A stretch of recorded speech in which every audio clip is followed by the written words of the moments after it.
Hello friends, आज हम बताने जा रहे हैं रॉक के यूसीएस टेस्ट को। यूसीएस का मतलब अनकन्फाइंड कंप्रेसिव स्ट्रेंथ। ठीक है। अब इस टेस्ट को जो हम एज पर आईएस कोड 9143 के अकॉर्डिंग करते हैं, और जैसे कि ये मशीन है आपको दिख रहे है, ये इसका कंप्रेशन लोड का एरिया है। मेन इसमें क्या होता है, सैंपल प्रिपरेशन। जैसे कि आप ये सैंपल देख पा रहे हैं, इसकी ये हमने कोर निकाल लिया इसका। अब अनकन्फाइन और कन्फाइन में क्या अंतर है, बेसिकली ये पता होना चाहिए।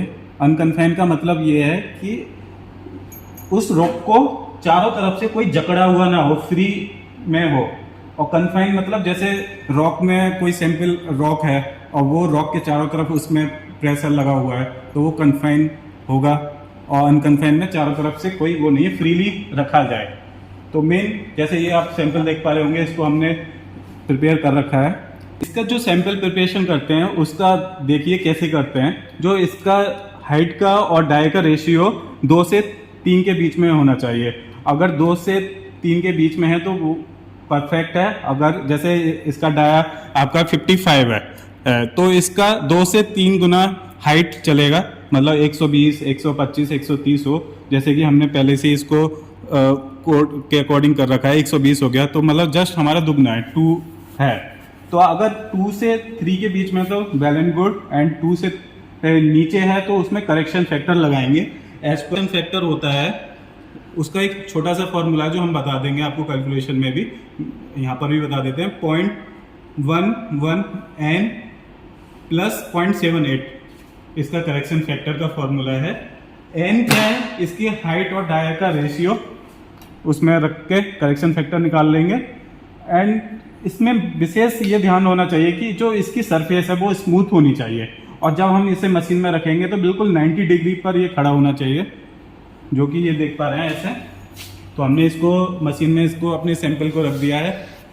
एक इसमें नोट करने वाली बात है जो आईएस कोड में बोला है, इसकी जो एक्यूरेसी जो हम रिजल्ट की लेंगे वो 1% न्यूटन होनी चाहिए। 1% न्यूटन मतलब 1/100 कर दें तो 0.01 एक्यूरेसी के साथ लेना चाहिए, मतलब 2 डेसिमल डिजिट में आप इसकी रीडिंग लेंगे एंड तक। और इसकी जो लोडिंग का जो क्राइटेरिया है आपका 0.5 मेगापास्कल सेकंड से लेके 1 मेगापास्कल पर सेकंड तक होना चाहिए। और प्लस जो टेस्ट की ड्यूरेशन 5 to 15 मिनट के बेसिकली चलती है। अगर 15 मिनट से ज़्यादा होता है तो उसको हम डिस्कार्ड कर देंगे, फिर उसी को पीक मान लेंगे। टेस्ट को शुरू करते हैं। जैसे आप देख पा रहे होंगे यहाँ पर हमारा सब कुछ आ रहा है कैलकुलेशन। तो हमें सिर्फ क्या करना है, हमारा जो मशीन है ऑटोमेटिक है, हम बस इसमें वैल्यू देंगे, ऑटोमेटिक हमें कैलकुलेट करके देगा। तो हमने ये यहाँ पर व्यू डाटा प्रोग्राम जो हमारा रिजल्ट है हम वहाँ से भी देख सकते हैं, ये ऑटोमेटिक सेव कर लेती है। हमारी मशीन बहुत डिजिटल है, काफ़ी एडवांस लेवल पर है। और फिर अब मेन टेस्ट को करने के लिए प्रोग्राम न्यू सैंपल पर जाएंगे एंड एंटर करेंगे। अब सैंपल आईडी नंबर दे देंगे, जैसे मैंने इसको दे दिया तो 10 इसका सैंपल आईडी नंबर हो गया। अब ये पूछ रहा है एंटर ऑफ द शेप, तो हमारी जो शेप है वो सिलेंड्रिकल है, हमने इसको कर दिया। अब जो हमारा डायमीटर था, जैसे कि मैंने आपको पहले बताया था, वो 55 था, मतलब NX साइज बोलते हैं जियोलॉजिकल भाषा में उसको। तो 55 एंड एंटर। एंड अब इसने एरिया अपने आप ही कैलकुलेट कर लिया हमारा। एंड अब हाइट पूछ रहा है, ये कितना है हमारा, इसका 120 था हमारा। एंटर। एंड जो मैं बता रहा था कि आपका 0.5 से लेके 1 मेगापास्कल पर सेकंड का इसमें दिया जाता है, तो यहाँ पे पूछ रहा है पेस रेट इन, तो हमने इसको 0.1 दे देते हैं एंड एंटर। अब ये पूछ रहा है डेट वगैरह, इसको हम स्केप कर देंगे एंड हमारी मशीन ऑटोमेटिक स्टार्ट हो गई। अब इसको हम सेफ्टी गेट को हम बंद कर देंगे, मशीन को चलाएंगे।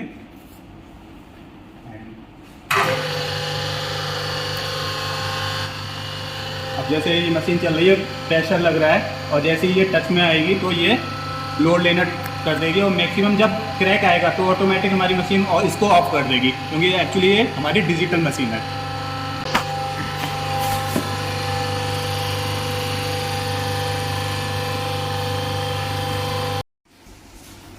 अब लोड देने के बाद हमारा सैंपल फेल हो चुका है, जैसे ये देख चुके हैं। अब आपको दिखाएंगे कैलकुलेशन वाला पार्ट, कैसे कैलकुलेशन करना है। तो बेसिकली इसका सिंपल सा फॉर्मूला है load upon cross sectional area, ठीक है, जो कि हम रिजल्ट जो लेते हैं बेसिकली न्यूटन पर mm स्क्वायर में लेते हैं, उसको मेगा पास्कल भी बोल सकते हैं।